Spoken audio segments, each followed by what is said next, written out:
Hello students, आज मैं हमेशा की तरह फिर लेकर के आया हूँ एक न्यू टॉपिक। वो है retirement of a partner. Retirement of a partner ये जो चैप्टर है ये बहुत इंपॉर्टेंट है, खासकर सेकेंड टर्म का जो एग्ज़ाम होने वाला है सीबीएसई वालों का, उनके लिए बहुत इंपॉर्टेंट है ये चैप्टर। क्योंकि आपका न्यूमेरिकल क्वेश्चन हो या थ्योरेटिकल क्वेश्चन है इस चैप्टर से आने वाले हैं, और जो एमसीक्यू भी होंगे वो इस चैप्टर से रिलेटेड हैं, इस चैप्टर से आएंगे। तो सबसे पहले इससे रिलेटेड जो भी टर्म्स है रिटायरमेंट ऑफ अ पार्टनर, क्योंकि एक फर्म में जो पार्टनर्स होते हैं एक टाइम के बाद उनका रिटायरमेंट होता है। रिटायरमेंट का मतलब क्या होता है?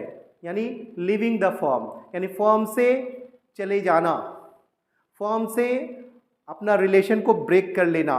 कहने का मतलब वो बंदा ऑन यानी कि बहुत ऐसे रीजंस होते हैं जिसकी वजह से फर्म से उसका रिलेशन टूट जाता है, या फर्म से रिलेशन अब नहीं रहा, पहले पार्टनर था लेकिन अब ये बंदा पार्टनर नहीं होगा। इसके बहुत सारे रीजंस हैं। तो सबसे पहले जानना है कि रिटायरमेंट ऑफ अ पार्टनर होता क्या है। तो मैंने यहाँ पे कुछ इंपॉर्टेंट टर्म्स मैंने बताया है, इसे आप देखें। बहुत डिटेल में नहीं, बहुत ही सिंपल वे में समझाया है जिससे आप डिटेल कर सकते हैं। तो कॉन्सेप्ट होना बहुत ज़रूरी है, क्योंकि कॉन्सेप्ट नहीं है तो आप न्यूमेरिकल क्वेश्चन भी नहीं सॉल्व कर सकते हैं। कॉन्सेप्ट अगर है तो आप अच्छे से उसे एक्सप्लेन भी कर सकते हैं। तो सबसे पहले यहाँ लिखा हुआ है कि when a partner decide to retire, जब एक पार्टनर डिसाइड करता है रिटायर करने को, ठीक है, उसका अब है उसे रिटायर करना है, फर्म से छुट्टी लेना है उसको, ठीक है। तो decide to retire from a partnership firm से बिकॉज ऑफ ओल्ड एज, हो सकता है ओल्ड एज की वजह से, वृद्धावस्था के कारण वो फर्म से रिटायर होना चाहता है। इलनेस, ओल्ड एज हो सकता है, इलनेस बीमारी की वजह से हो सकता है, उसे कोई गंभीर बीमारी हो गया, यानी अब उस बीमार है बंदा, अब आगे वो फर्दर कोई भी एक्टिविटी नहीं कर सकता है, ठीक है, किसी डिजीज की वजह से। म्यूचुअल डिस्प्यूट, हो सकता है पार्टनर्स के बीच क्या हो सकता है, कुछ मतभेद हो गया होगा, डिस्प्यूट हो गया होगा जिस कारण से, और एनी अदर रीजंस, बहुत सारे कारण भी हो सकते हैं, ठीक है। Having no interest into the partnership form, उस फॉर्म में उसका इंटरेस्ट नहीं है, हो सकता है उसे दूसरे फॉर्म में जाना है, ठीक है। तो it is called retirement of a partner. तो रिटायरमेंट ऑफ अ पार्टनर का मतलब ही होता है फॉर्म से अवकाश ले लेना, छुट्टी ले लेना। फॉर्म से क्या ले लेना? छुट्टी ले लेना, यानी फॉर्म में आप वो नहीं रहेगा। तो रिटायरमेंट ऑफ अ पार्टनर का मतलब मैंने बता दिया कि when a partner decide to retire from a partnership form से because of old age, illness, mutual disputes on any other reasons, it is called retirement of a partner. दूसरा term यहाँ पे ये मैंने बता दिया आपको, partner who leaves the firm, जो पार्टनर फर्म से जा रहा होता है या फर्म से चला गया या फर्म को छोड़ता है, is called retiring partner. A B C तीन पार्टनर हैं, तीन पार्टनर में एक पार्टनर अब जा रहा है तो उसे आप क्या कहेंगे? Retiring partner. Okay. A partner में रिटायर इधर, या तो कहता है with the consent of all the partners, अगर सारे पार्टनर्स सहमत हैं, अग्रीड हैं, सारे पार्टनर्स की सहमति से वो जा सकता है, या in accordance with the terms of agreement, हो सकता है टर्म्स और एग्रीमेंट में जो टर्म्स है उसके अकॉर्डिंग अगर कहा गया कि हाँ 10 ईयर्स तक, 5 ईयर्स तक, या कह सकता है 15 ईयर्स तक फॉर्म में ये कंटिन्यू करेगा और फॉर्म से फिर 15 ईयर्स के बाद ये फॉर्म से रिटायर हो जाएगा, ये भी हो सकता है। By giving notice in writing to all the partners of his intention to retire, सारे पार्टनर्स को नोटिस देना कि भाई मैं अब फॉर्म में नहीं रहने वाला हूँ, फॉर्म से अब जा रहा हूँ, ठीक है। In case of partnership at will, तो आपने क्या देखा कि कब पार्टनर रिटायर होता है, फॉर्म से जाता है, उसको मैंने समझाया यहाँ पे।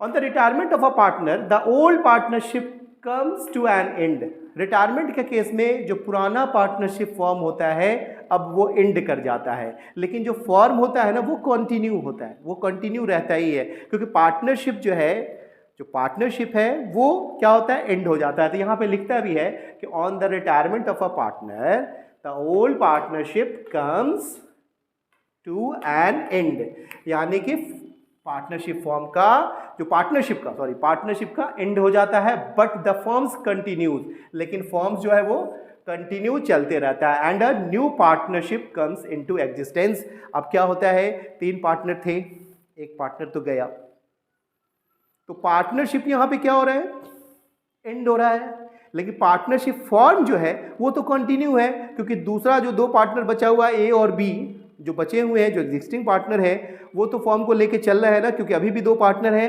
तो कहा गया new partnership form comes into existence, अस्तित्व में वजूद में या एग्जिस्टेंस में अब एक नया फॉर्म आ जाएगा।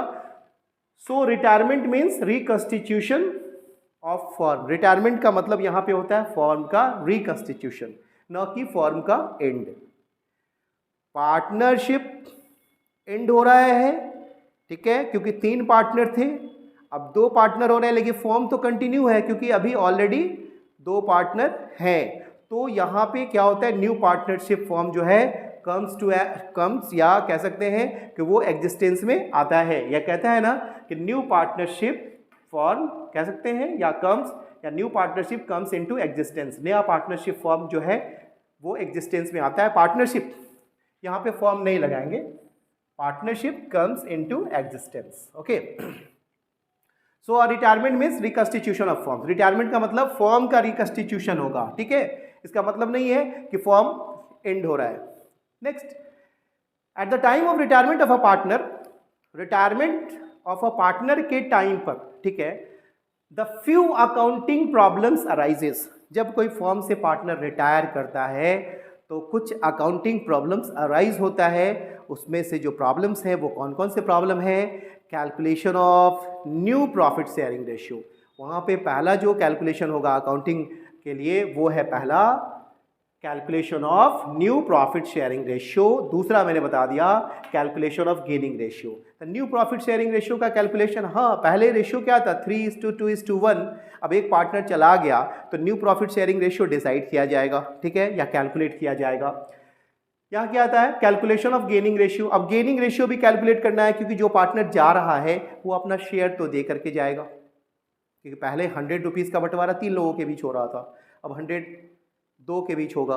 तो ये एग्जिस्टिंग पार्टनर ने क्या गेन किया, तो यहाँ पे ध्यान रखना कि सेकंड जो मैंने बताया है कैलकुलेशन ऑफ गेनिंग रेशियो। उसके बाद retirement treatment of goodwill. Treatment of goodwill का ट्रीटमेंट भी होना है। ट्रीटमेंट ऑफ गुडविल कहने का मतलब जो कि फॉर्म से कोई पार्टनर जाता है तो वहाँ पे गुडविल का ट्रीटमेंट किया जाता है कि जो रिटायरिंग पार्टनर है उसको गुडविल दिया जाना है, और वो गुडविल कौन देगा, जो एग्जिस्टिंग पार्टनर है, जो बचे हुए साझेदार है उसको गुडविल दे करके उसका अमाउंट पे करके, कैपिटल हो प्रॉफिट में शेयर हो, दे करके उसे वापस भेज दिया जाएगा उसके घर।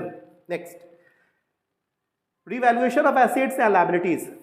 रिटायरमेंट के केस में क्या होता है, फॉर्म को रिकंस्टिट्यूट किया जाता है, यानी on the occasion of retirement of a partnership form all assets and liabilities are revalued, यानी जितने भी एसेट्स हैं जितने भी लायबिलिटीज हैं उसको रीवैल्यू किया जाता है। क्योंकि जब वो रिटायर होता है तो रिटायरमेंट के टाइम पे उसका जितना भी अमाउंट होगा, उसने जो कैपिटल एम्प्लॉय किया था, उसको जो प्रॉफिट में शेयर मिलेगा, या कह सकते हैं कि गुडविल में जो उसको अमाउंट दिया जाएगा, सबका कैलकुलेशन करने के बाद उसको जो पे किया जाएगा, ठीक है, उसको या तो कैश में दिया जाता है या तो उसके अमाउंट को लोन में ट्रांसफ़र किया जाता है। तो यहाँ पे मैंने बताया ना कि revaluation of assets and liability, तो उस टाइम में क्या होता है, जितने भी फॉर्म्स हैं जितने भी लायबिलिटीज़ हैं उसका क्या किया जाता है, रिवैल्यूएशन किया जाता है। हो सकता है जो एसेट्स का वैल्यू था 5 लाख, आज के डेट में वो 10 लाख हो गया। कोई लायबिलिटीज़ था उसके, जब वो एंट्री लिया था फॉर्म में तो 30,000 था, आज के डेट में वो 50,000 का लायबिलिटी हो गया। तो फॉर्म को रिकंस्टिट्यूट किया जाता है। हो सकता है फॉर्म को रिकंस्टिट्यूट यानी कि रिवैल्यू किया जाता है एसेट्स और लायबिलिटी को, जिससे लॉस भी हो सकता है और प्रॉफिट भी हो सकता है। तो वो लॉस और प्रॉफिट पार्टनर्स के बीच डिस्ट्रीब्यूट किया जाता है। Next, distribution of accumulated profits, reserves and losses. At the time of retirement of a partner, the accumulated profits, reserves are distributed among the partners. कुछ ऐसे अनडिस्ट्रीब्यूटेड प्रॉफिट्स होते हैं जब तो अब तक फॉर्म में रिटेन है, अब तक पार्टनर्स के बेस उसको डिस्ट्रीब्यूट नहीं किया गया है, तो उसे डिस्ट्रीब्यूट किया जाना है और रिटायरिंग पार्टनर को भी वो पे करना है, देना है, ठीक है। तो यहाँ पे मैंने बता दिया revaluation of assets and liabilities, उसके बाद distribution of accumulated profits, reserve and losses, यानी सारे पार्टनर्स को, यानी जो पार्टनर रिटायर होता है ना उसको दिया जाना है। और हो सके तो कैपिटल अकाउंट में ये एक्यूमुलेटेड प्रॉफिट जो है तीनों पार्टनर को भी आप बांट सकते हैं। ऑलरेडी मान लीजिए 2-3 पार्टनर, 3 या 4 पार्टनर हैं, सबको उसको आप दे सकते हैं, कैपिटल अकाउंट में क्रेडिट किया जा सकता है। लेकिन जो रिटायरिंग पार्टनर है उसे दे करके ठीक है, उसको उसे घर भेजना है क्योंकि उसको पे करना है। एक्यूमुलेटेड प्रॉफिट का मतलब ये होता है undistributed profit that retain into the business. Okay, next है share of the partners, share of the partners profit and loss. Okay, in profit and loss, तो share of the partners in profit and loss up to the date of retirement of the date. हो सकता है कि जिस date तक वो था उस डेट तक का जो प्रॉफिट होगा उसमें जो शेयर होगा वो पार्टनर्स को दिया जाएगा, पार्टनर को दिया जाएगा, जो पार्टनर रिटायरिंग पार्टनर है। नेक्स्ट है हमारा 7 नंबर में कि payment of retiring partners, retiring partner का पेमेंट करना। कैसे पेमेंट करना है? तो through preparing partners capital account we find the amount is to be given to the retiring partner, यानी कितना अमाउंट दिया जाना है रिटायरिंग पार्टनर को, उसका कैलकुलेशन। उसके बाद एडजस्टमेंट ऑफ कैपिटल अकाउंट, यानी at the time of retirement of a partner capital are adjusted. Okay, new profit sharing ratio क्या होता है? The ratio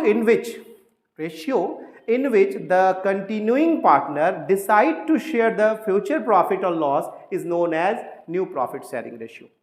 new profit sharing ratio जिसको बोलते हैं न्यू प्रॉफिट, नया लाभ अनुपात कहते हैं उसे।